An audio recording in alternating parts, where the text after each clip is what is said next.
The new Superman movie just hit theaters. James Gunn's bold reboot meant to usher in the next era of DC's live-action movies. But with superhero fatigue on the rise and Hollywood still reeling post-Endgame, the question is, can the Man of Steel save the genre, or is it too late? Let's check it out.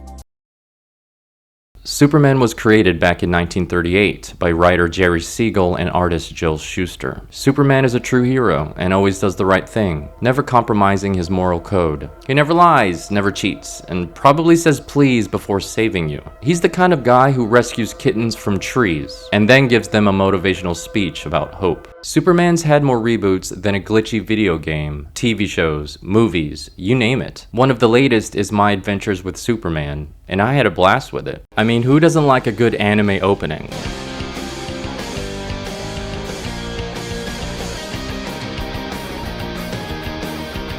Superman's live-action movies helped launch him into global stardom. Over the years, fans have gravitated toward their own favorite version of Big Blue. And yes, that includes Nicolas Cage. I know some of you are out there. In case you're wondering, my favorite versions are, of course, Christopher Reeve and the new 52 Supes. He was such a bully. I loved it. If you keep up with Superman, who's your favorite? And why is it Injustice? The teaser trailer dropped about 6 months ago, and it couldn't have come at a better time. Since then, it's racked over 60 million views. With James Gunn taking the reins and fresh off his success at Marvel, fans like me were eager to see what his take on Superman would look like. David Cornsweet's take on Clark was appropriately mild-mannered. I'd love to dive deeper into his portrayal, but truthfully, he spends the majority of the film as Superman. That said, the suit looks great. It comes across as friendly and approachable. I know it's not for everyone, but I'm a fan of the throwback design. It's colorful, classic, and exactly how Superman should look. Like someone who inspires hope, not fear. And yeah, David nails it. One of the biggest challenges with Superman movies is making him relatable.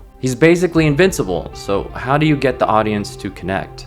This film's answer? Have him get wrecked. Half the time, Superman's either face first in the dirt or flat on his back. That opening Yamcha pose, it becomes a reoccurring gag. Don't get me wrong, David's a talented actor, but there's only so much he can do to help ease the tension. I'm not messing around, I'm doing important stuff. I get that they were aiming to make Superman feel more human on a personal level, but My Adventures with Superman pulled it off better, I think. That version shows him young, impressionable, and still figuring things out. Naturally, that leads to some real, believable setbacks. I know how difficult it is to capture Superman's relatability, especially in a 2-hour movie, but for what it's worth, it really comes down to personal preference. I can't get enough of Rachel Brosnahan as Lois. She is Lois, looks and all, confident, fearless, and steals every scene she's in. She plays perfectly off Clark's hopeful energy, giving him the reality check he didn't know he needed. Rachel and David have undeniable chemistry on screen. So much so that one kiss scene caused quite a stir. Apparently, 33 seconds was too much for India to handle. The casting in this movie delivers hard. Nicholas Holt's Lex Luthor is menacing, and just entertaining enough to make you squirm. His ruthless obsession to take down Superman makes him weirdly compelling. It's enough to make you question whose side you're really on. Every great story needs that kind of villain. I can't wait to see more of them. What did you say? These three click so well. It's hard not to smile watching them, whether it's in the movie or during interviews. Their energy is infectious. Total joy to watch. I probably should serve you. It's probably the right etiquette. I was going to say, Nick, be a dear and little... tear my scone for me. I beg your pardon. That is, you're right. You're right. It is correct. Today.